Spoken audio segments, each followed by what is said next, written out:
They give you a translation and they say to you, you can trust the translation. So they're happy to give it to you if you're gullible, but if you're a critical thinker, suddenly it's not trustworthy. Oh, I'm sorry, I can't quote 35 seconds of monologue. Wow, I must be a moron. No, your words, bro, your words, not mine, your words. Right? Okay, fine then, I'm an idiot. Correct me Again, if your I'm words, not mine. Did Muhammad communicate multiple ways to perform salah or one way to perform salah? One way, but One way. So who's right, the Sunni or the Shia? the thing is, the biblical test. Yes. Take your pick. What is the biblical You test? can't go to the previously aforementioned screens and say that the biblical texts are the source of your religion. Which one are they? In something as basic as salah, as basic as prayer, there are two forms, which means that the tradition of the Prophet was not properly preserved.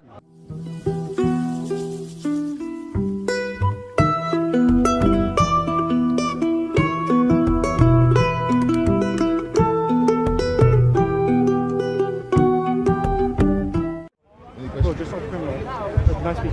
You know about camel? Yeah. What that hadith is not in reference to like a bowl or a small pond. It's in reference to like a river. So you know, like when Jesus came, he told stories to people.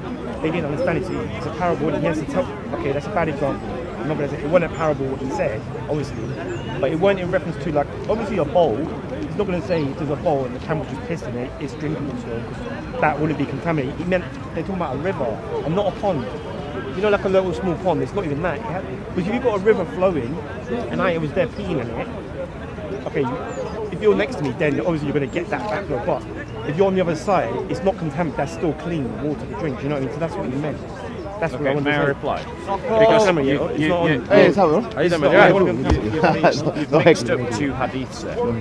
You've got the hadiths about the well in near Medina. it's still a stream. No, one second. So you've got the well in Medina, and then you've got the camel piss and camel milk. So the camel milk and the camel urine, Muhammad is saying, do this as a cure to your stomach ailments, which is separate from the hadith that talks about going to the well and performing your ablutions in a well that there's rotting dogs, menstrual towels, and human feces. Can I just make it? Right. So you can't. Wait, hold on. You're confusing two things. No, I just want to make one point. You know, the people at the time of Muhammad, before anyone wrote down, say you're Muhammad, before he say he's the first follower, I think it was his nephew, the guy that, it was Khadija obviously, and then there was the guy that said the first verse, the small people, so he had 6 and 5. Now you have to understand, the people around him hated him for what he was trying to change and how he was getting a gathering. People that were high in power were following him, giving him all their wealth. So these people, when Muhammad died, you've got to understand, you've got the Qur'an. Right? This is why I was saying, where in the Qur'an? And you heard a lot of brothers saying to you, where in the Qur'an? Because the Qur'an will be, it can be interpreted incorrectly. Nothing in there will say anything about drinking camel piss or anything about the age of the Prophet's wives, anything like that. But then you have these hadiths of people saying they wrote it down. Now, these people that wrote things down, they're human. They're not prophets. Muhammad was a prophet. Even he, like Jesus, was tested by the he by mistake uttered something about Allah and something, and then they all in that moment, because he decided, the devil came and used that and said, and sounded like the angel Gabriel. So angel Gabriel came down after. Why didn't God put the angel Gabriel before that happened? Because God wants, it has to happen, the devil has to test the prophet. So when the angel came down and gave him a new verse, these people that saw this, they first were excited that they were following the faith of the gods. Then now the angel Gabriel, the true ones, come down and said, no, these are names of your gods, and God can take a verse and change it with email you know it. But the point I'm trying to make is, now Muhammad died, you've got Abu Bakr, Uthman, Ali, Umar, Uthman and Ali, none of them married a 6-year-old or shagged a 9-year-old. None of them have even had wives that age. Think about that for a second. We've got one hadith that says about the age. Now you have to understand why had they kept this hadith there. You know how where Muslims are saying this is not... Sorry, can I reply? Because you're going on a bit. Okay, the point, let me make the point. Can I make the point? Right, make the point then. The point is, he had many people that hate him, You know, like on YouTube, you've got people... No, make your point, bro. Don't They just wrote these hadiths and they've put them in the collection. These people that have founded that Bukhari Muslim, they're sincere people, and they've said this person is a sincere person who wrote the hadith, but I believe this person who wrote the hadith made a mistake in some of the allow me to reply because not trustworthy. Not trustworthy because it goes against the Quran. Let me reply. It goes against the Quran. Let me reply because the fact of the matter is, I don't blame you for being embarrassed by these hadiths. I'm not embarrassed. They are embarrassing. I'm not embarrassed. And the reality is that Sahih al-Bukhari and the science of hadith say that have made a number of these hadiths sahih. If they're sahih, they're considered to be trustworthy. So about the age of Aisha, that's a trustworthy hadith. Why? One second, right? Which countries allow the marriage? Which countries allow the marriage? Did I interrupt you? No, you didn't. Right, so don't interrupt me. Thank you. So, it's sahih. It means it's trustworthy. So that means, as far as the Muslim ulama is concerned, Muhammad did do it. So he did have sex with a 9-year-old girl. You're using the word sex. Consummated the marriage. No, That's sex. No, one second. Again, you're interrupting, and yet you'll be the first to complain. You have to understand. No. Let me finish my point. And then you go back afterwards. Right? It's sahih in the Bukhari that Muhammad told people to go and drink camel piss with milk. It's sahih in Bukhari that Muhammad sends people to performs their ablutions in dirty water. Now, here's the thing. If you don't trust Sahih Hadiths, you need to stop being a Sunni Muslim. No, I'm not. Listen, there's no such thing. All this is the point. You see all these Sunni practices said, Shia as well. This never existed in the time of Muhammad. They were just Muslims, people that surrendered to one God. This is it. There was only one Sunni. He even told them on his last sermon, a white's not above a black, a black's not above a black. You must have read this. Let's just stick to the camel piss hadith. I don't believe this was something Do you said believe by it's the Prophet. sahih? I don't believe it. Right, so you are contradicting your own scholars. Right, so you're... Okay, I'll say it like this. Tell Just me. in case it's true, I'll say it like this. I don't believe Muhammad would have said something that would not be true scientifically. Right, so you're contradicting your own scholars. No, I'm not. And Muhammad said lots of things. I don't have a scholar. Sahih al-Bukhari, who said it was sahih. Is it in the Quran? Are you better than Sahih al-Bukhari? No. Are you You are saying things like that. No, I'm not. But were they there? First of all, they collected hadiths. So what you're He's saying. I'm saying this to him. Oh wait. Are you playing to the crowd now? I think he's Muslim. He might If he's playing to the crowd, put him on camera. Muslim. Right. I'm not. You're not on camera. I'm not on camera, right? Not right now, no. Have you started filming? But the point is, bro, I can see you're embarrassed by what Muhammad said. I'm not embarrassed because you never But said it. no, according to who? Which scholar are you quoting that contradicts Bukhari, who said that the hadith was sahih? I'm going to say this to you. Which scholar? What does sahih mean? Yeah, it means trustworthy. There's only the term. It's trustworthy and reliable. Even when you've got us both on camera, for some reason his voice is more... Just get your voice. So move forward. I don't even want my voice to be on camera, that's the point. So what's the point of debating, bro? I did say to him when I was speaking, didn't I say to you I don't want to be on camera? The fact of the matter is You're Christian, you heard me. It's a sahih. Is it sahih? Sahih narration. You heard me. You got to deal with it. Is it sahih? See, this is why I don't even care, because this guy is like behind the camera. Bro, you stand and heckle me. It's So fine. don't complain. I don't want to be on camera. Right, we're not putting you on camera. Did I heckle you over there? Was Oh it my God. You sahih? came to him and talked to him, bro. You Did I not wait until you finished? JC, I've got this. Bob, did I not Right. wait until you finished? Let's just No, you don't- interrupted me Excuse repeatedly. me, did the camera not come off? And you finished your speech, and I said to you, nice speech, by the way. Yeah. And I said, not No, on you camera. did there. You did there. Excuse- You I did there. Yes, you did there. I did there. You did there. Okay, so then you should apologise. then. No, because you've heckled me in the You past. made it out. You've that I've heckled me in the come past. over. Look, let's not get into the personal Come on, argument. let's deal with the hadith. Deal with the Deal with hadith. the hadith. Deal with the hadith. I'd love to. Go. On camera. All right, so we'll just do a wrap up then. Bro, I've seen you on video. No, we don't. No, we don't. I've seen the videos, man. Bro, just let Right, go quick wrap up, 'cause this okay. guy's so If he much doesn't here. want to discuss, he doesn't want to discuss. You should be like The that, fact man. of the matter is, Why don't you Tell do them that one to the same bro, thing. They bro, talk about the Trinity bro, for bro. about 25 years. Okay, I'll talk. The whole Dawah team. Yeah. The whole Dawah team. Yeah, talk about the Trinity. you live by double standards. Say what you This wanna is why say. I reject your religion, because your religion doesn't make any sense. At all. So, You don't understand they hated him, so they wrote these things no, down. you're saying that. don't think Which scholar contradicts Bukhari in saying I these believe hadiths that are not whatever sahih? Muhammad said in the Quran is 100% sahih. But you got to understand the people that have these hadiths and say sahih. Like they're Bukhari, saying it's like you're trustworthy. like Imagine Muslim. you never lied. Chat to him, bro. Talk to me. Chat to him. Imagine you never lied. Imagine you never spoke a lie. And you said, I thought this guy said this. Bukhari It'll be sahih. and But if it goes against the Muslim- Quran, it's not in the Quran. No, it's not bro, relevant. you're just running away. It's not relevant. You're running away from your own Do you know literature. about the camel piss? You're running away from your own literature. believes that the Bro, Prophet- this is. Let me just explain Do you this want to to be you. on camera, by the way? Muslims work by They want using someone on camera. Quran It's better to have two people. and I hadiths, understand. and you can verify this just by asking the two Muslims right next to you. Muslims work by Quran and hadiths, and they have compilers named Bukhari and Muslim, who are considered, in terms of their Sahih collection, as being trustworthy. Now the brother has come up to me because for the last 2 weeks I have exposed the embarrassing statements of Muhammad in terms of Muhammad said to drink camel piss with milk, and he said to perform your ablutions in a well that was filled with menstrual towels, human feces and rotting dogs' carcasses.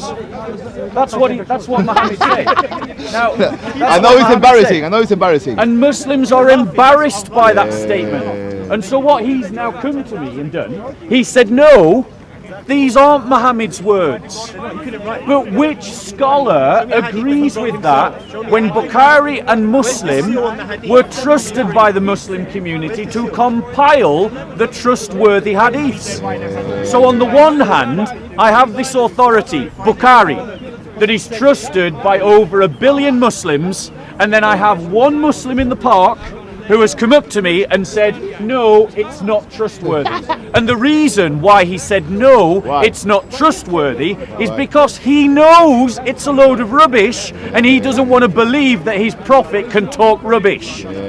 So rather than deal with the fact that his prophet talks rubbish, he simply says, well, it couldn't have been Muhammad saying it. But Muslim scholars say that he did. Right, so let's talk about something in the Quran. Okay, yeah. You want to talk about science in the Quran? Let's talk about science in the Quran. Quran only. Quran only. No hadith. is You're a fine. Quran-only Muslim, so come and let's talk about. Words. You like putting words in people's mouths. Oh, so you're not. So do you trust hadiths then?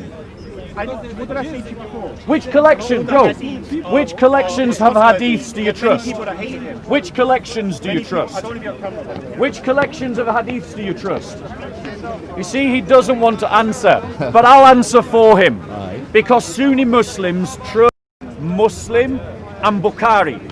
And Bukhari quotes Muhammad as saying that Muslims were instructed to perform their ablutions in a well that had in it menstrual towels, human feces and rotting dogs' carcasses. Muhammad is reported by Bukhari and Muslim to instruct his followers to go to a camel, take its milk, mix it with its urine and drink it. Of course they're embarrassed, and that's why they walk away. They walk away because it's embarrassing.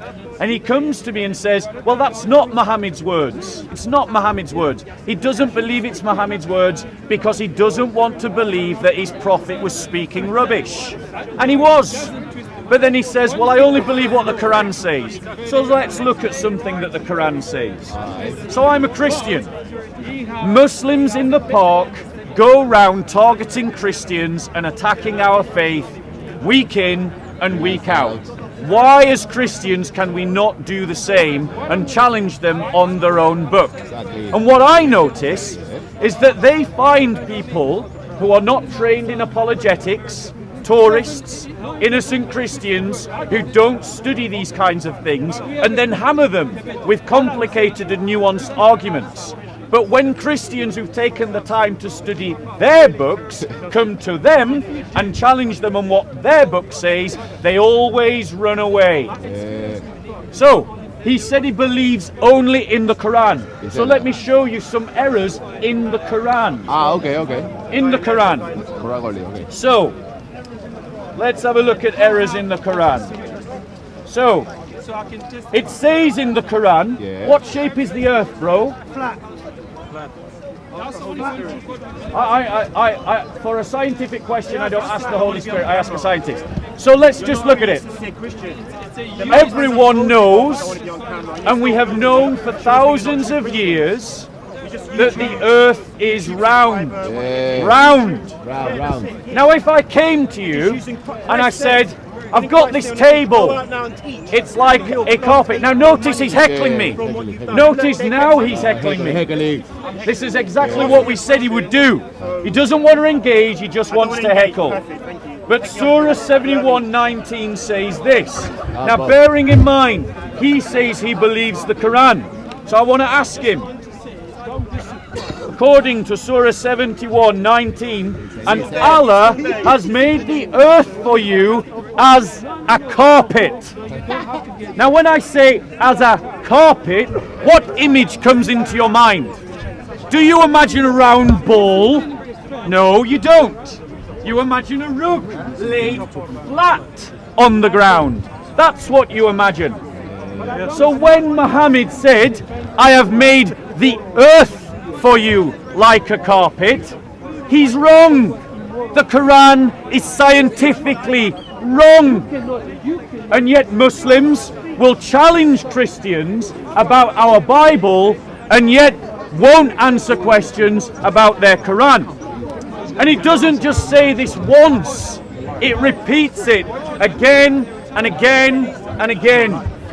In Surah 78, 6 and 7, it says, are you listening? Surah 78, 6 and 7, have we not made the earth as a wide expanse and mountains as pegs? A wide expanse, not a ball, not a circle. It says in the book of Job, in the Bible, that the earth, that God has placed the circle of the earth upon nothing. The circle of the earth upon nothing. By contrast, the Quran says that the earth is a carpet, a wide expanse, and that mountains are pegs that make it secure. Mountains are the result precisely of the earth's instability, not a cause of its stability. It is based upon the movement of tectonic plates. The Quran repeats this again in Surah 15:19. Once again, it says, and the earth we have spread out like a carpet. When I say carpet, do you imagine a round ball? No, you imagine a flat shape. And ladies and gentlemen, let's not be fooled into thinking that everyone thought this back then. Because the ancient Greek philosophers were able to identify that the earth was round using nothing but their own vision. Watching ships go over the horizon, they would seem to one sight to sink. Why would ships sink? Because the earth was round. In the book of Job, in the Bible, it says the Lord has placed the circle of the earth upon nothing. The Quran is in error. It is not from God. There are errors in it, and the Quran says to me as an inquirer, not to you Muslims, but to me as a non-believer, if this were from any other than Allah, you, as in I the Christian, would find many errors therein. And so when I read the Quran, according to the Quranic test that Allah has given to me, and I find errors in the Qur'an, I have to conclude that the Qur'an is not from Allah. Too much frustrated, that's why. So, is that the only error that we have in the Qur'an, or does it get worse? Why are you jealous of Islam? It gets worse. I speak Arabic. So much worse. You don't speak Arabic. Bob, What do you speak So- Arabic. In Surah 50. Now, 1 second, ladies and gentlemen. The Muslim heckler says to me, you cannot speak Arabic. Yeah, he said that. He seems to forget that 90% of Muslims can't speak Arabic. Most Muslims can be found in Pakistan, India and Indonesia. Their native language is not Arabic. I don't believe in Arabization. I believe that my God can communicate to everyone in a universal language. If their God can't, it is because their God is deficient. He is a failure as a communicator. By contrast, we Christians believe that because God became a man and we can tell stories about this man, it is the message and not the words that are important, which means the message can be translated and God can communicate to you in any language. By contrast, Muslims believe that every word of the Quran is directly from Allah, which means you cannot translate it into another language. And they pick and choose when they want to believe their translations. When they find a gullible Westerner open to Islam, they give you a translation and they say to you, you can trust the translation. But when, as I did, you find errors, mistakes and contradictions in that Quran, that Quranic translation, suddenly they say, oh, you can't trust the translation. So they're happy to give it to you if you're gullible, but if you're a critical thinker, suddenly it's not trustworthy. Double standards. You're talking as if all Muslims are one person, and second of all, but you're criticizing Islam. You're not understanding Islam. There's a huge difference. So, You don't read it to see the holiness. he says, I am speaking as if all Muslims are one person. Allow me to correct myself because that criticism is fair. I am speaking specifically of those who are carrying out dawah, not all Muslims, and that is a fair point.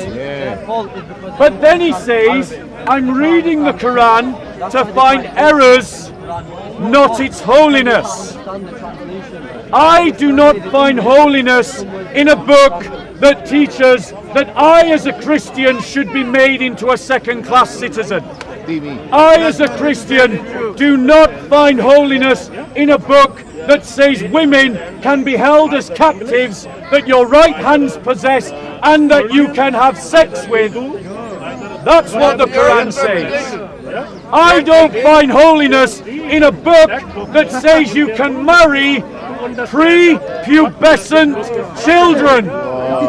I don't find holiness in a book that says slay the unbelievers. I don't find holiness in a book that denigrates my belief as a Christian and misrepresents them to Muslims. I do not find holiness in a book that demands of me as an inquirer that I should not find errors in this book, but yet when I do, the fault is mine and not the author of the Quran. There is a lot of unholiness in the Quran. Right. But will you find unholiness in Jesus Christ? You are interpreting. You're taking the interpretation of somebody who worked for Daesh, and you're saying that this is what Islam is. In Arabic. Right? You're not seemingly trying to understand the comprehensiveness of the Quran and the proper ways in which you can interpret it. So the argument of the brother I didn't continue. is that I am taking the logic of someone who has interpreted the Quran according to ISIS. He is wrong. I am taking the interpretation given by Abdullah Yusuf Ali. He is not a member of ISIS. He was a trusted translator of the Quran. These are his words, not ISIS's words. Translated by Abdullah Yusuf Ali. The name's right there on the book. Ask all of them, they trust him? No. So, let's look at some more errors in the Quran. Muslims and what they believe about the Quran. More errors in a book that is supposed to be free from error. You can ask a question in a moment. No. In a moment. Let us speak in it then. The Quran says, my point, and you the want Quran says in Surah 36, 38 to 40.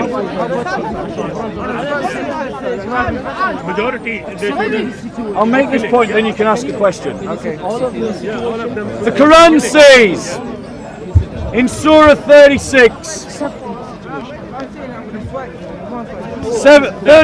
38 to 40, the sun runs its course for a period determined for him.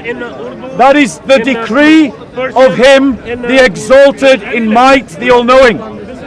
And the moon, we have measured for it its mansions to traverse till she returns like the old and withered lower part of a date stalk. It is not permitted to the sun to catch up the moon, nor can night outstrip the day. The Quran is saying there is no such thing as a solar eclipse, because the moon catches up with the sun and night overtakes the day during a solar eclipse. The birds of the air go to sleep. The heat of the sun disappears and it feels as if it is night, and you cannot see without a light. By every definition, this is darkness. By every definition, this is night, and darkness has caught up with the day. The Quran is in error. Go on, you wanted to ask a question. Or quite possibly it's an explanation, a very poetic explanation of how lightness comes to darkness and darkness comes to light, which shows you the interconnectedness of the world, right? See, what you're doing right here is you're giving me an interpretation out of criticism rather than understanding, right? You're cherry picking some sort of understanding in order to show the Quran is false, which is the main reason why you will win no converts today. Not today. Brother, we're winning converts. I was speaking to a convert just 2 days ago. Okay. How many? He's supposedly asking a question. I'm just waiting for him. What's your question, bro? What's your question? In the very beginning, let him speak. You spoke about completely different topics, right? You talked about premarital sex. You talked about how Christians are seen as second-class citizens. And there's a third point I can't seem to remember. How did you move from this to the sun and the moon? Is that your question? There is no coherence in your speech. There's no actual question that he's making. He's just making a series of points. He says that there's no connection between the things that I'm saying.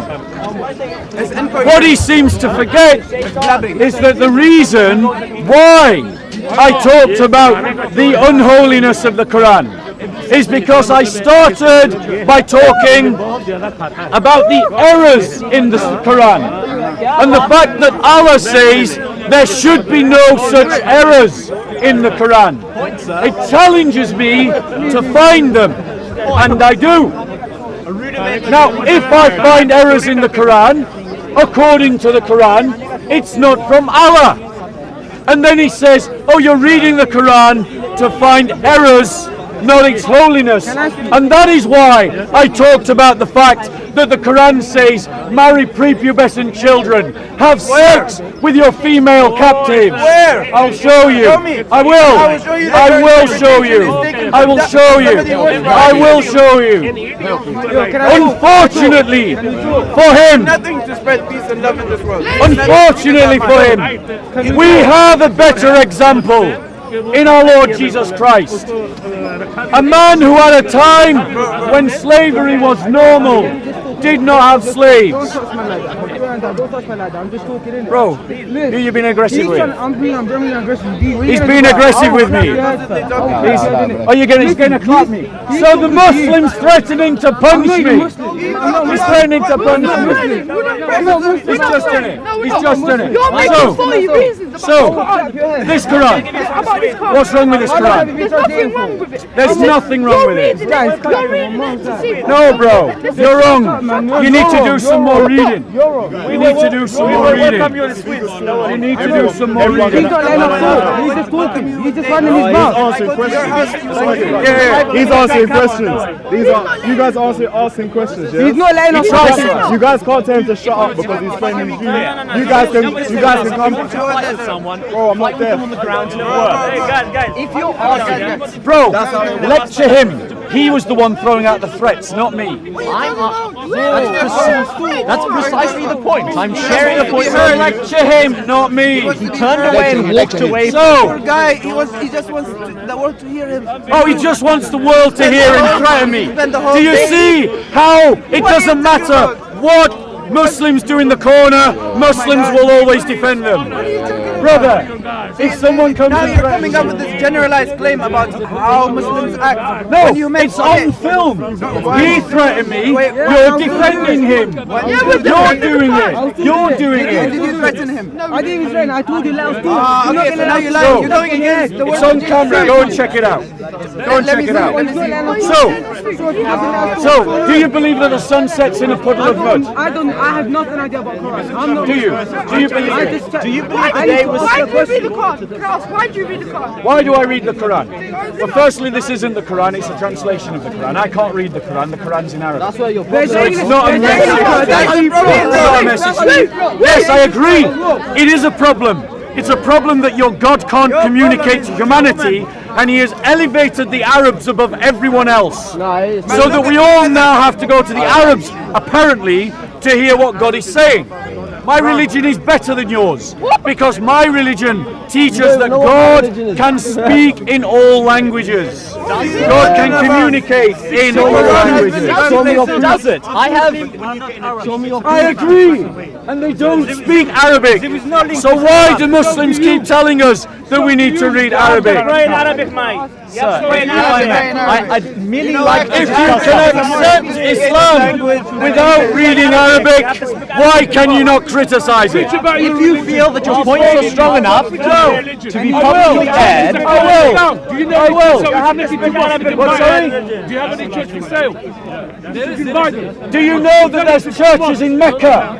Do you know that there are Christians converting in Mecca?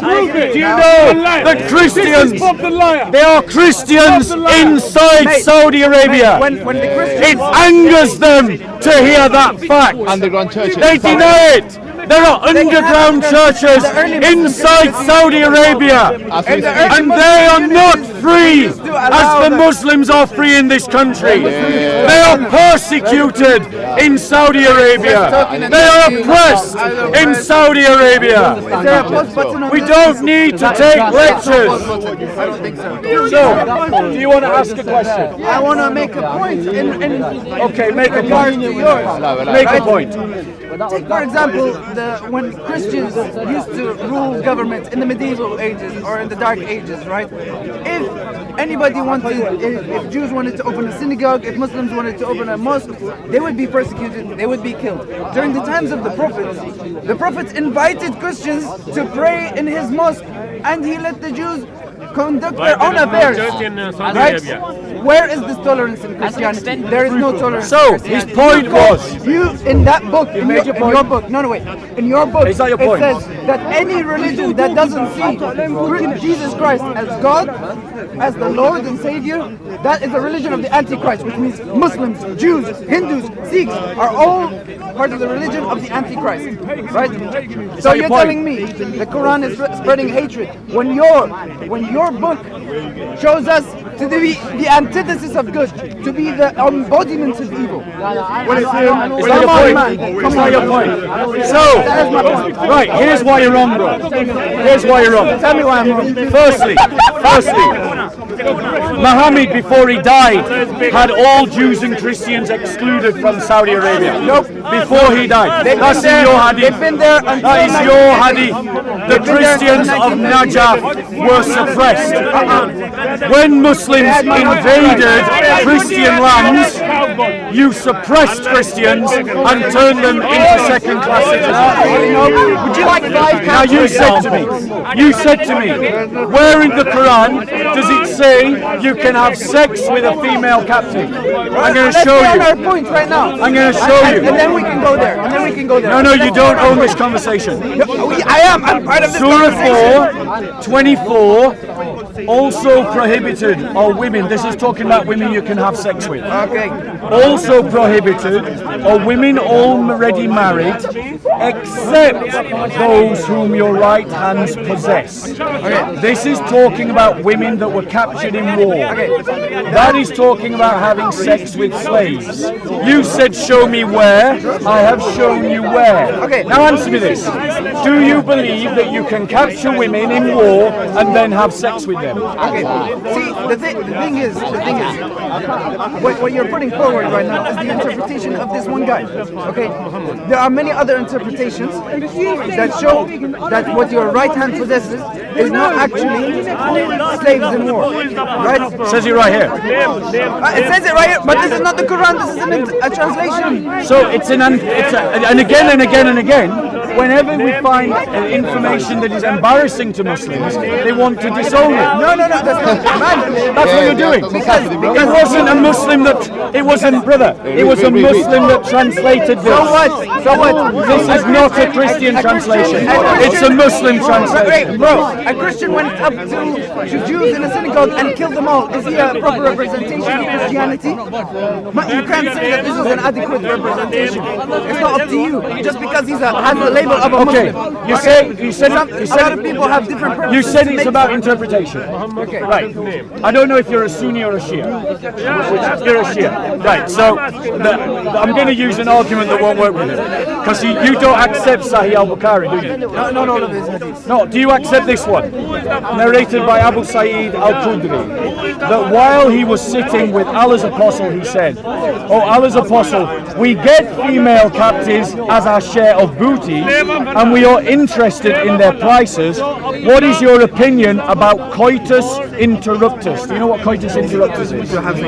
No, coitus interruptus is to not ejaculate inside the female. It means to withdraw. It is better for you not to do it.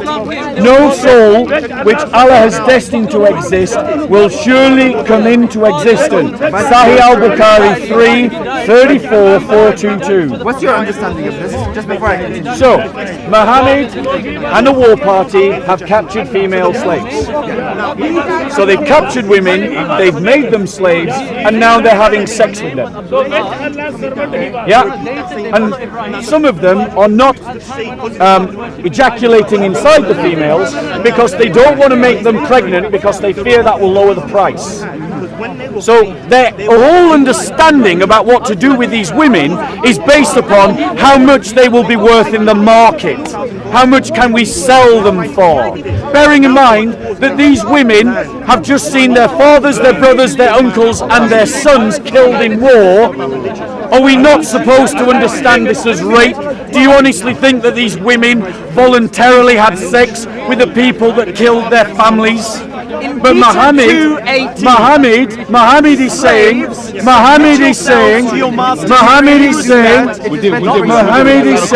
it is better for you to ejaculate inside the women you're raping. What is your understanding of it? I personally have never came across this hadith. Do you believe it? I don't know. I don't know who the chain of transmission. If I know the chain of transmission, I can tell you. It's considered sahih. Okay, so what? I need to see the chain of So what? So what? Remember Check that the right under the Yeah. No, it's true. As a Shia, it's quite possible. yeah. No, I accept that. I need to see who said what. Okay. Yeah, I get that. I get that. For me, if I were to interpret this hadith, I would think that when the Prophet, peace be upon him, said, "Do you really do that? It is better for you not to do it." It is to say that all of the things that was said in terms of the coitus, in terms of making them captives, is all wrong. Because one of the main principles of the Prophet was to free slaves. Because of this very logical reason. You free slaves so that they can have bonds to no human on this earth except God, which is the omnipresent being. So For me, this hadith your argument, something that and this is what we see again and again. Muslims are embarrassed by the reports about their prophet and they want to disown them. I do not blame you. But even Sunnis do it, bro. Even the Sunnis in the park disown these hadiths. Right?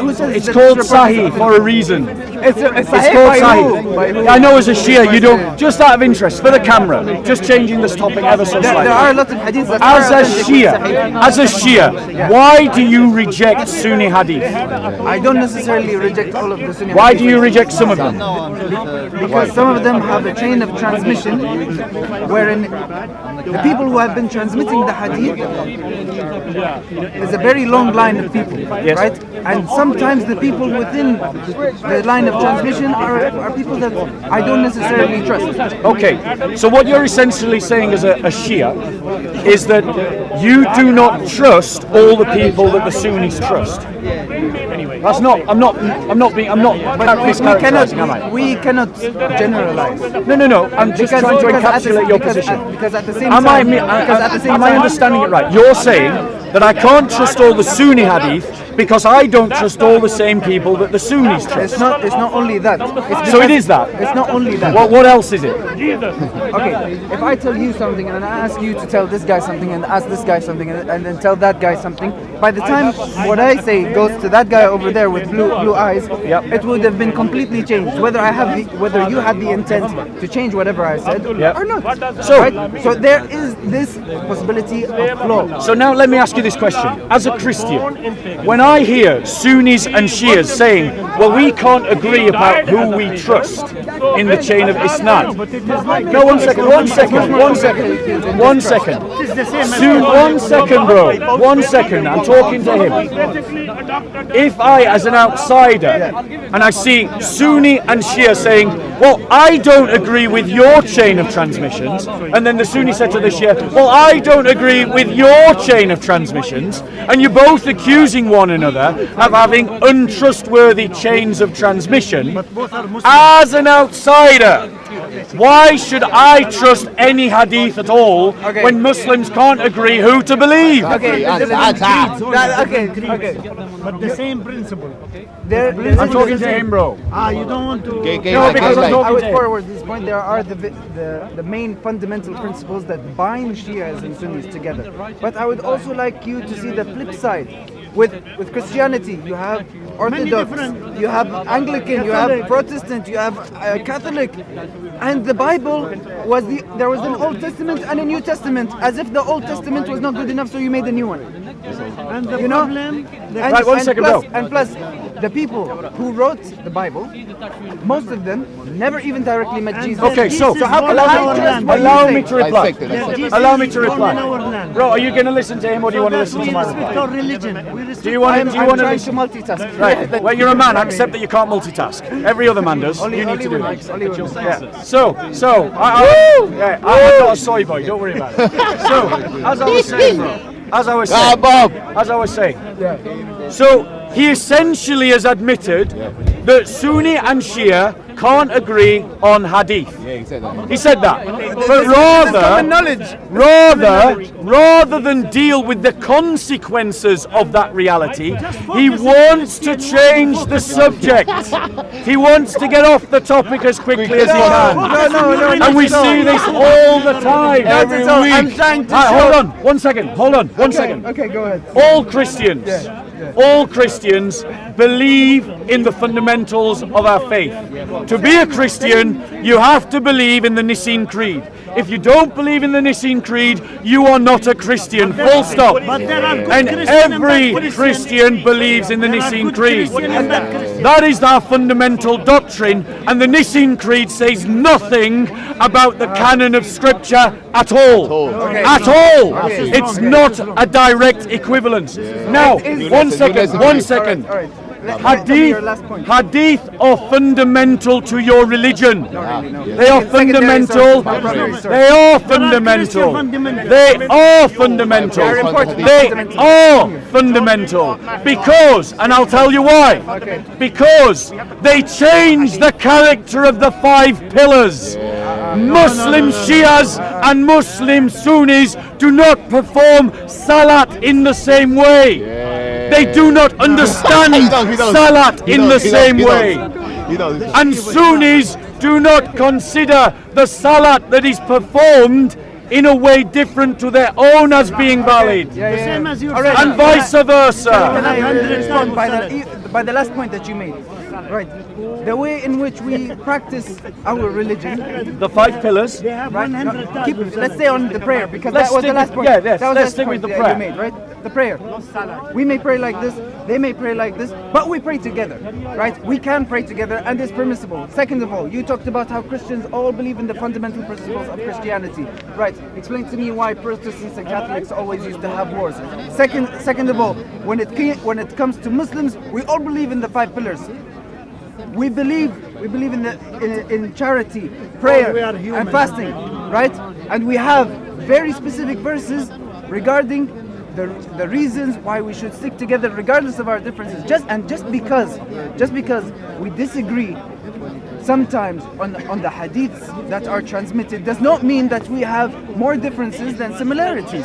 So, right? Let's just deal with that. Let's just deal with that. Because there are plenty of Sunnis in this park that would say you as a Shia are not a Muslim. Who says I'm not a Muslim as a Sunni? There are many Sunnis that say that. Oh, come on. Okay, where are they? Where are they doing now? Because that'll Where are prove they? my point. Wait. And they won't want to embarrass themselves because you're No, defending Islam right now. No, they believe it. It's on camera. There are plenty of Muslims that do that. Where? We've seen them. Guys, who says I'm a kafir? So, we've seen Ain't them. nobody here. So, Who's a Sunni? Who's a Sunni? let's just be clear. Let's just be clear. Look, no answer. The hadiths. You can't The find Muslims, anybody. that we can. We can. The hadiths, Okay.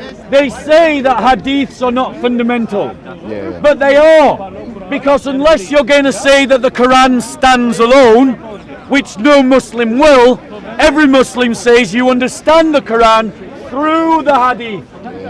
So hadiths are fundamental because you cannot understand the Quran in isolation. He says I'm wrong. I'm going to prove myself right.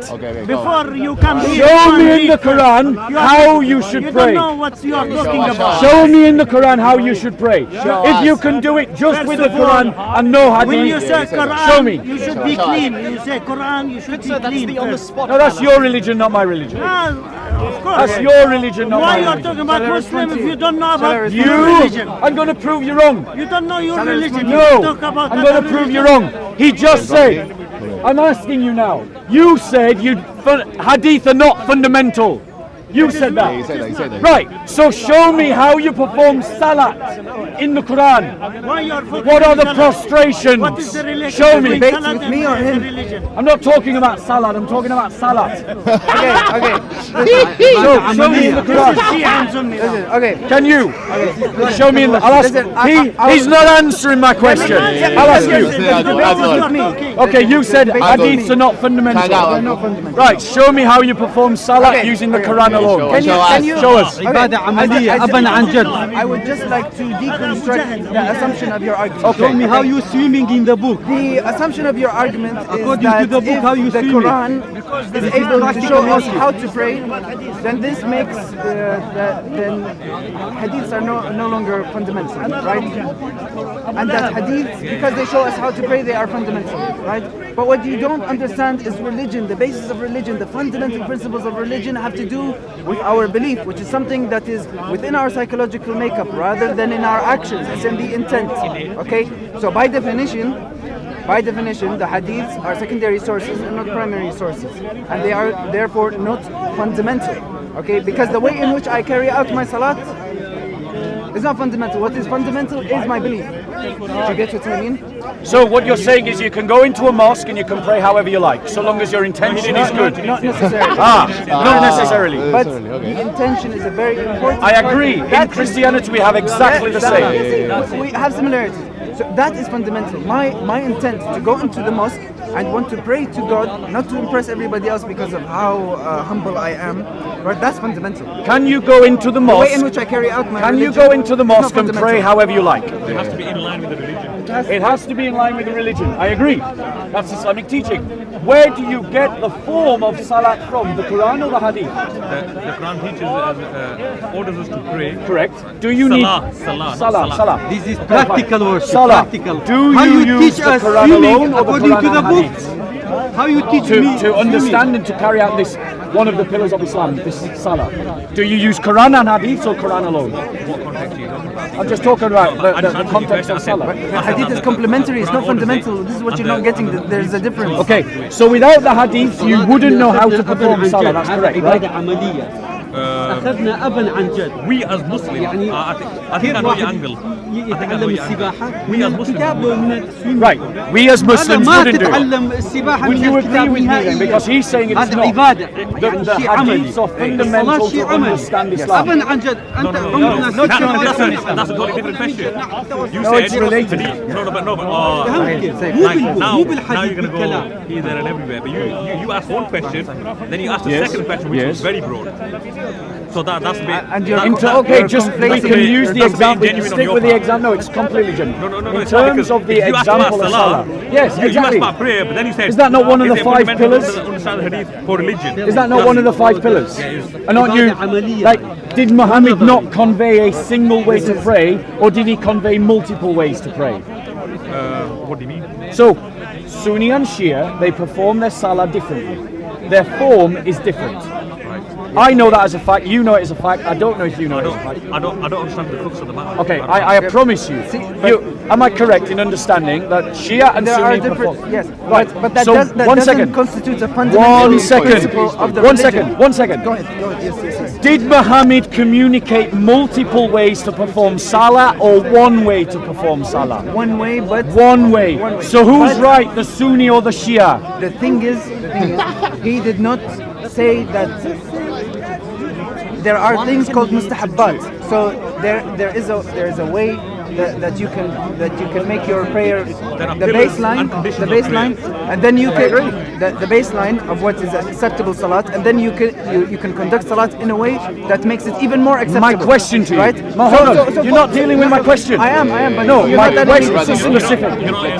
No, I am hearing, but he's not talking about the question I asked. I'm The getting question that I asked is, Muhammad gave a way of performing salah. So whose way is correct? The Sunni or the Shia? Look, by engaging in such a question, I contribute to the discord between the Sunnis and the Shia.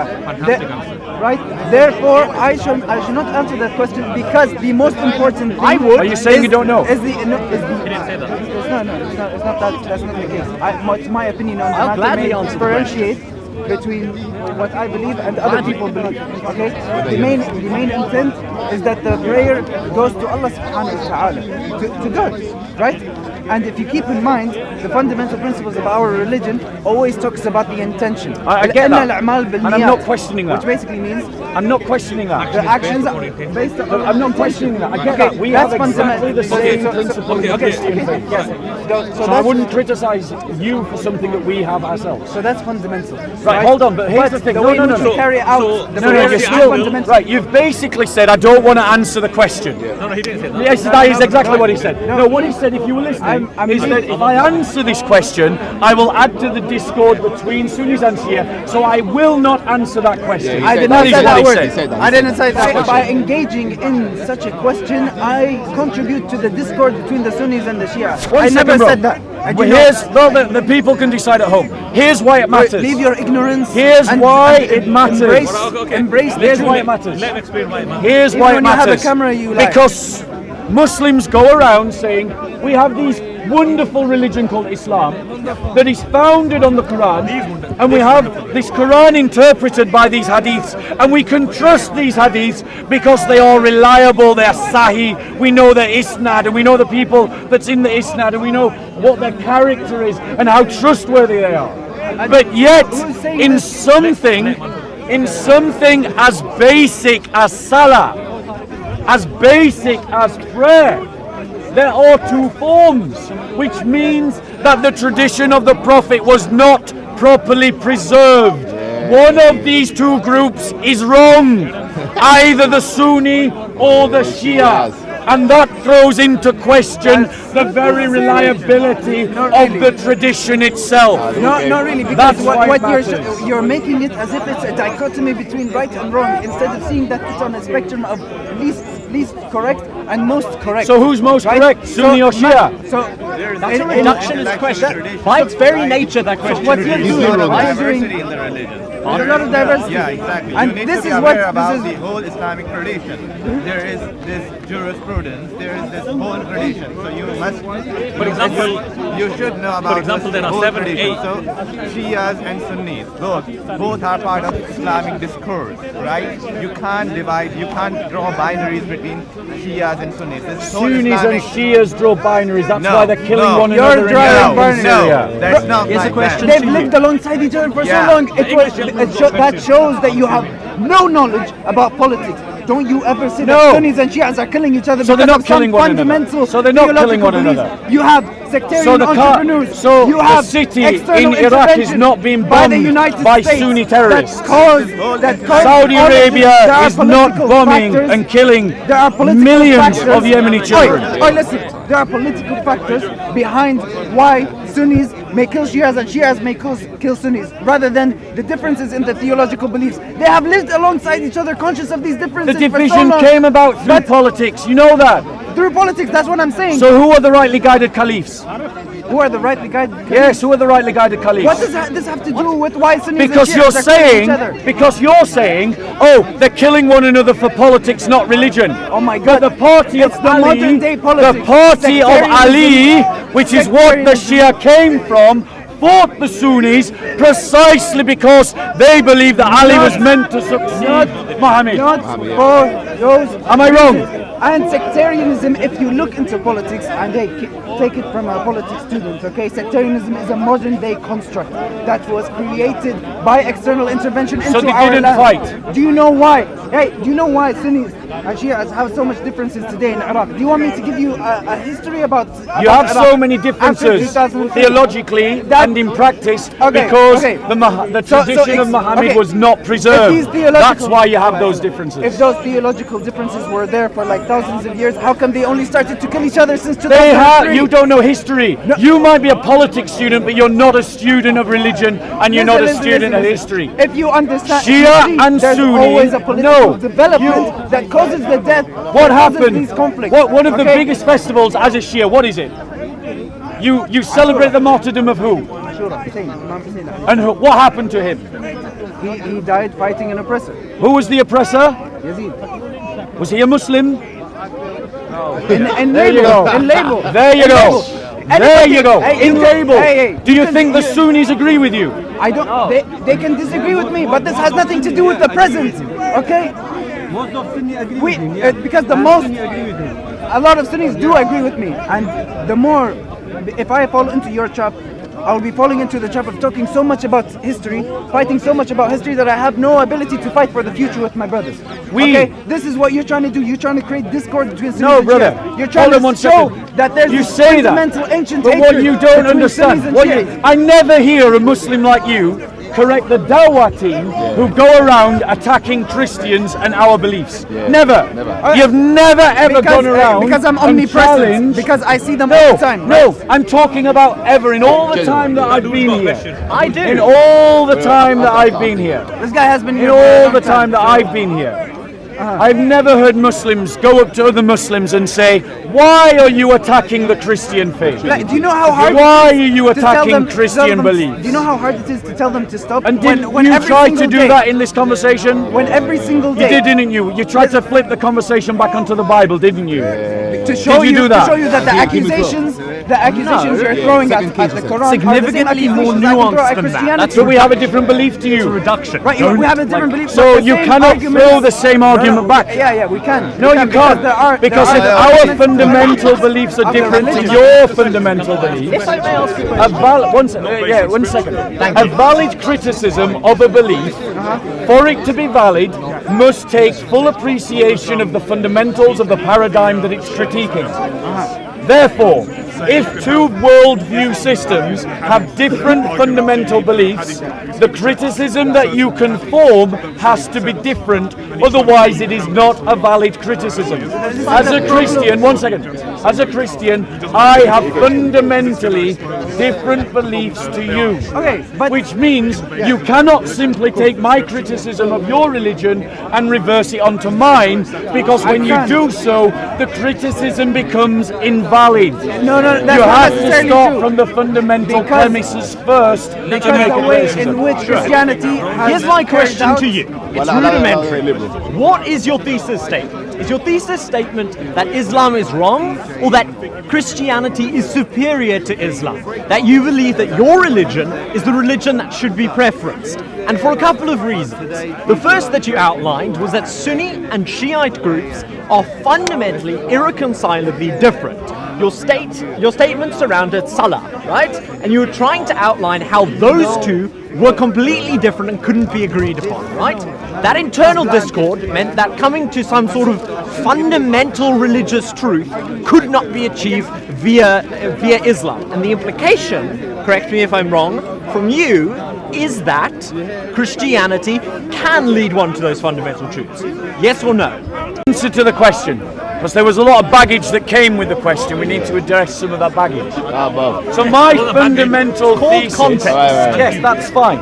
My fundamental thesis is this: the Quran says to me, as a Christian, that if I find errors in that Quran, it is not from Allah.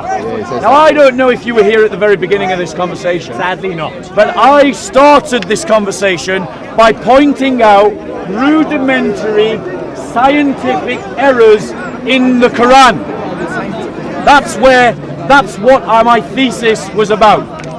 It went off on a tangent because this brother accused me of reading the Quran only to find errors and not to see its holiness, which is why we went on to a different topic. But my fundamental premise is that the Quran fails its own test. It says it's free from error when it's filled with errors. And that means that according to the Quran, not me, according to Allah, not me, it's not from God. And if it's not from God, you should stop believing it. Now, what you do with that, as a Christian, I then posit to you the truth of the Christian faith, which is not built on a book, which is why your criticism is not valid. It is not built on a book. So you made a new book. It is no. You see? You see? Characterize it. You have mischaracterized the Christian faith rather than engage with its fundamental premises. No, it's not the truth. And that's the point. The Muslims come and they challenge Christians based upon their characterization of Christianity. But when someone who takes the time to study Islam's fundamental beliefs and criticize their fundamental beliefs, they don't want to listen. They're embarrassed by their sources. You don't seem to understand. Wait, he's making a point now. Do you think this conversation can proceed if I can show that the same critique you premise towards all of Islam by failing the Quran's own test can also be applied to Christianity? Would Yes. you concede that? Yes. Right? So show me what is the That- biblical test. But the biblical test? Yes. Take your pick. What is the biblical You test? can't go to the previously aforementioned screens and say that the biblical texts are the source of your religion. Which one are they? Also, before you like criticize everyone here for attacking. I'm not criticizing everyone here. Don't mischaracterize me. you're I'm criticizing Islam, not people. Islam. Cool. Islam is applied to me. You are criticizing me. I'm not going to Stop being a soy boy. I'm talking about the religion. I'm not talking about the people. So you're saying I can disconnect myself from my religion? Fine. This is fact. It doesn't matter, right? So the next point, right, is you need to provide a characterization of Christianity that you believe is representative and generous. I will accept whatever it is. I think the fundamentals of reason say that you uphold the principle of charity. Give the opposition the best possible version of their argument and disprove that. Okay. Go. So, Great question, by the way. it is a great question. It is a great question. You can answer it. Yeah. So, in terms of the Christian faith, what is the test that our Lord provides? What is it that He says that you should judge the Christian faith by? Speaking of religious teachers, He speaks and says this: "You shall know them by their fruits, and by their fruits you shall know them. For a good tree does not produce bitter fruit, and a bad tree does not produce good fruit, but each tree produces fruit according to its kind." So, using that test, I challenge you and you if you want to join them, let us compare the life of Jesus Christ to the life of Muhammad and see which one of them is the better example for us today. By what standard? That's the standard. By what standard? The problem with that standard is that it is a metaphor. Yeah, of course. Right? You didn't even It's answer not a the metaphor. question. You just made a challenge, and you didn't even answer his question. No, it by definition is, right? Because you said, how shall you know those that, how shall you know, You can't even I'm quote paraphrasing. Oh, I'm sorry, I can't quote 35 seconds of monologue. Wow, I must be a moron. No, your words, bro. Your words, not mine. Your words. Right? Okay, fine then, I'm an idiot. Correct me Again, if your I'm wrong. words, not mine. I don't... You really should stop insulting yourself. You do There's realize, no need to. You do realize that I don't... Why are you attacking him He's personally now? insulting himself. I've never said a word. Now you're He calls himself a moron. He calls himself an idiot, and you're blaming me. He's trying to be charitable So he doesn't to you, prove and you're you just wrong. not accepting his sarcasm. I'm trying to be nice, right? If you take being nice as a concession that person loses in a debate, then frankly, you again abandon the principle of charity, and I will leave. Right? Simple as that. We can't agree on that. We can't agree on anything else. That I agree with the fundamentals of reason, and that's what I'm here for. I don't have a horse in either side of this race. I really couldn't care less if by the end of today you won this entire discussion. I couldn't care less if he won this entire discussion. I couldn't care less which side did. What I care about is getting to some sort of truth. Synthesis. Antithesis, thesis, get somewhere good. For the moment, I'm taking antithesis. Just as a thought experiment. Merely that. In that instance, let's continue from where we dropped off when you called me and when you said that I called myself an idiot. We were talking about Jesus' characterization of who you should listen to. He takes first, you shall know an individual as to the fruits that he provides, right? Those fruits would be good or bad depending on the tree that provided them, right? That is the textbook definition of a metaphor, saying that one party is akin to another party in some sort of aspect that is not internal to themselves or is not obviously factual. So, that is a metaphor.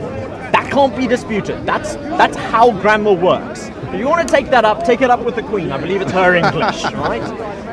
So, let's continue along this. The problem with metaphors is that they are, by nature, open to interpretation. Right? That metaphor could be taken one of two ways. Way number one, right? There may be others. I haven't looked into this for 3 hours. Way one. Let's say that each person produces a consistent amount of bullshit, right? That person could be considered somebody who produces poor information and is hence a bad tree. But then a good person is someone who produces continuously good information, considered a good tree. In that instance, let's ask the question, what is a good tree? What does it mean to be spouting truth versus to be spouting falsehoods? Your fundamental test doesn't provide a way to apply the test. If you shall know it unto itself, then it is merely a sense of what is true, or a sense that this is good, or a sense that this is poor, or bullshit, or whatever you'd like to term it. So, how do you apply your metaphorical test? So, the way that we apply the metaphorical test, because literature and the use of cultural images are understood by people without further reasoning. In most contexts, if you say the president, most people's minds will simply go to the president of America. Fair enough. Why? Because in the Western world, there is a cultural resonance between the office of the president and our closest ally, the Americans. If we speak about the Queen, everyone here's mind goes to Her Majesty the Queen living in Windsor Palace. They don't go to some other queen living in some other country. In other words, terminology and language in the way that we use it sits within a cultural milieu, and that cultural milieu gives it its context. Christ said quite clearly, you shall know them by their fruits, and by their fruits you shall know them. And then he goes on to speak about the trees. He is speaking to a Jewish audience who are soaked in the teachings of the prophets. Yes. That means that when he is speaking in those terms, he is speaking within that paradigm, that phrase is understood. It is not taken in isolation just to mean anything you want saying because it's a metaphor. It's communicating something within a culture. Like I say, the Queen or the President. Yes, but I don't need to give further qualification. The qualification is there already in the minds of the people. I'm dreadfully sorry about this. 1 second, don't interrupt. I didn't interrupt you. Fair enough. In terms of Christ's teaching, he was speaking about what was understood to his audience to be good. And what was understood to his audience to be good would be that which was defined by the prophets. That understanding of righteousness. To do unto others as you would have them do unto you. To seek your neighbour's good as if it was your own. To have a generosity of heart. To have a sense of hospitality. To have a sense of defending the weak and the oppressed. To oppose injustice and tyrants. Like the caliphs. That is the kind of justice that Jesus was talking about. Now, in terms of what was considered bad, it would be things like raping female captives, having sex with prepubescent children, oppressing, which would also be bad. You're quite right. Sounds like the Bible. You're also quite right. You didn't add that in there, so I just started with it. Yeah, you're right. So please, You're right. that's wrong, Yeah, absolutely. Can you say that out loud? And Muhammad having sex with a child was wrong as well. So, those are the things. So let's go on. Now that we understand the terms, let's go on and compare Muhammad's life to Jesus. Let's do that. I'll ask you as a man of reason. Not yet. Before that, we have to... Look, you delivered several points, and I'd love to continue, but first responses must be made. Okay?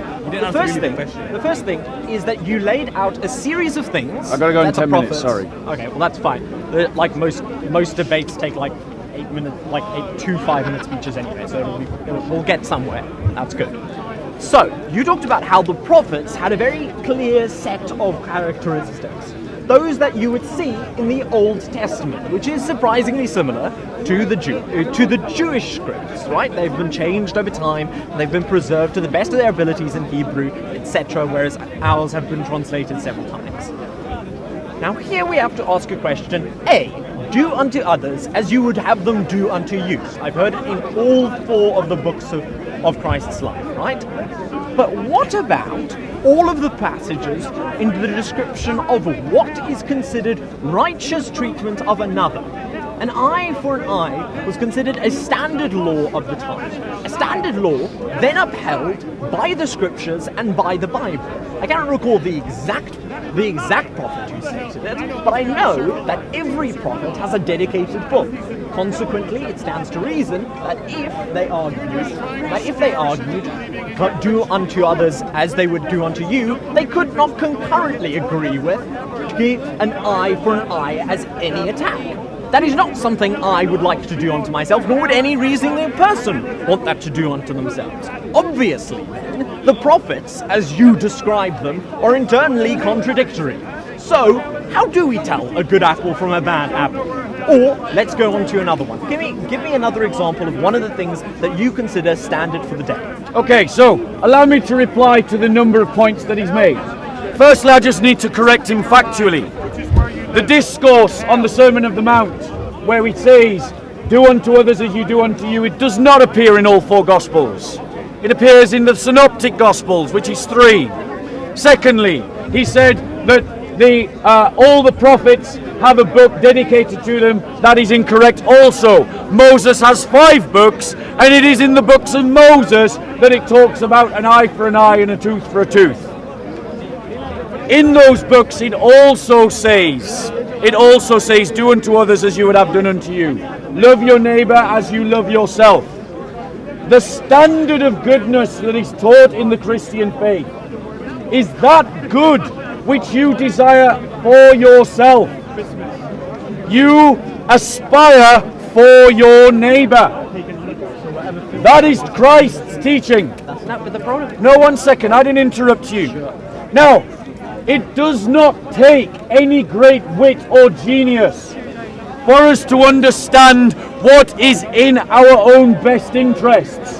To have a home, to have food, clean water, clothing, the family, to be cared for when we are persecuted or oppressed. These are all things we would want for ourselves. By comparison, when Hitler came along and he said that the Jews were vermin, by the good that we want for ourselves, we can criticize this, knowing that it is not good. By comparison, when Muhammad came along and said, make the Alim al-Kitab humiliated, a subject people under your neck, under your boot, we know that is not comparable to Christ's teaching. So we can make objective moral statements based upon comparisons of the religions. And Muhammad comes out a failure in comparison to the shining light that is Jesus Christ. By comparison, what would you offer? What is your criticism of Christ's teaching? My criticism is not of Christ's teaching, because we haven't moved there. We haven't moved there yet. Oh sure, I'd be glad to criticize Christ till the sun goes down, but we don't have time. So what I'm going to do is I'm going to respond directly to your call of do as you would, but always try and oppose tyranny and the subjugation of other peoples. The example we were given was the Jews in Nazi Germany. A good example of unfair oppression. As is this. In this verse, Samuel, one of the earlier leaders of Israel, orders genocide against a neighboring people. This is what the Almighty says. For those of you reading at home, Samuel 15:3. Now go and strike Amalek and devote to destruction all that they have. Do not spare them, but kill both man and woman, child and infant, ox and sheep, camel and donkey, all that they have and are. That is a very clear, very direct statement by Samuel, and even you can't dispute that that's a prophet, for genocide. All right, great. That is our shining tree of what is goodness. You know it as from the prophets to be good. If that is the case, then I am entirely comfortable with criticizing Christ, as you asked, because his presentation of what is good as that of the prophet in your context is deplorable. So, in reply, the brother's argument is based upon a fundamental misunderstanding of the Christian faith. Fundamental.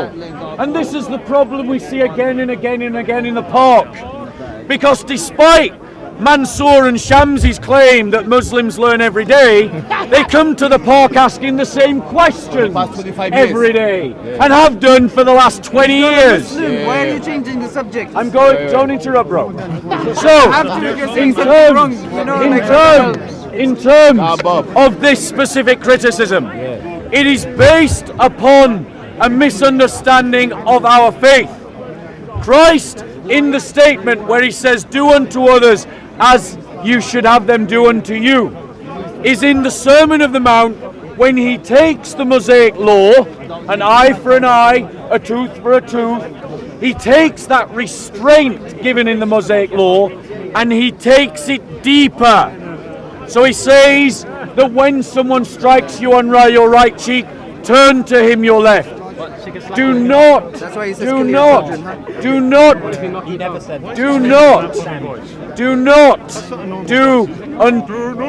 simply repay evil for evil. So he takes what the Mosaic law is teaching and he deepens it. And the understanding of the Jewish people was that within that law there was justice. That was the overriding concept of the Jewish law. And Christ takes that deeper in their understanding. He quotes Samuel. But do Jews go around arguing for genocide today? No. 2,000 years have passed. Do Christians go around arguing for genocide today? No. What happened in the Middle Ages, in the Dark Ages? What about the Christian times? What about the Christians behind American borders? Can we find examples of Muslims arguing for genocide today? Yes, we can. Yes, we can. So there is a real difference in the teaching of Muhammad and Jesus. A point that the brother has not wanted to deal with in this entire conversation. I haven't wanted to defend Christianity without mentioning Islam. Because it's just been read. It's because you have no legs to stand on. So let's talk about... Okay, do you mind if I just... you can literally time me for like 3 minutes. A challenge to any Christian is to defend your faith without mentioning Islam. That's fine. I'm not going to continue if you're not here to defend yourself. Years to criticize the Trinity. For the past 25 years. Tell the same to it. Tell the same to it. That was pointing your finger. That's the reason. That's the first time I've come here in months. I've got to go. It's important. I've got to go. This is just clarity. I have nothing against. I'm not just you are. I'm not one of these soy boys, mate. I don't take it personally. You shake the hands of him, but not the Muslim. Of course. Shake hands. Just so you know, in England, it's polite to take off your gloves when you shake someone's hand. Sorry, it shows. It's all right. Take two. In that case, absolutely. Sorry. God bless. I'm a South African plebeian. What can I say? It's nice to see young English teachers. Thank you. Thank you. Take it. Yeah, I know. Sadly. Very unusual to see someone Christian still believing in the faith. Christians with ethnicity, clans, people, if it wasn't for you all human in the rights name of law, the Lord, that's what's stopping all these. Have a lovely afternoon. Hallelujah. That's good. Long live freedom.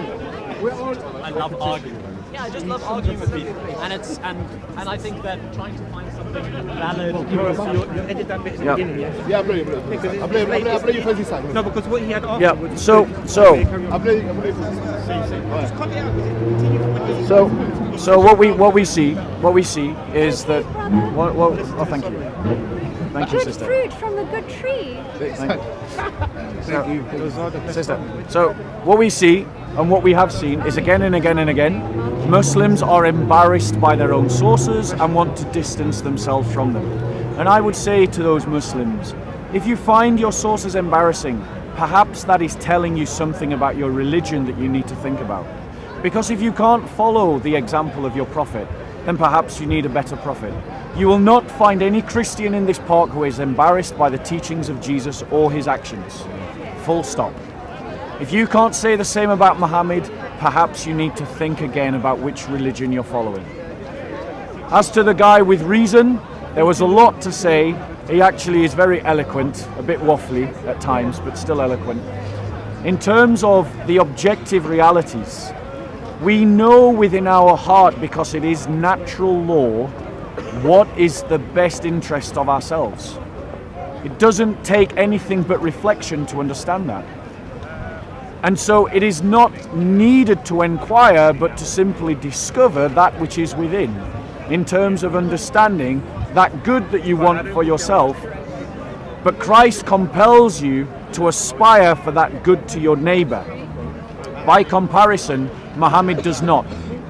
So I've given the Christian test. Allah fails his own test in this book. Muhammad is not a good example according to Christ's teaching. But what flaw is there in Christ?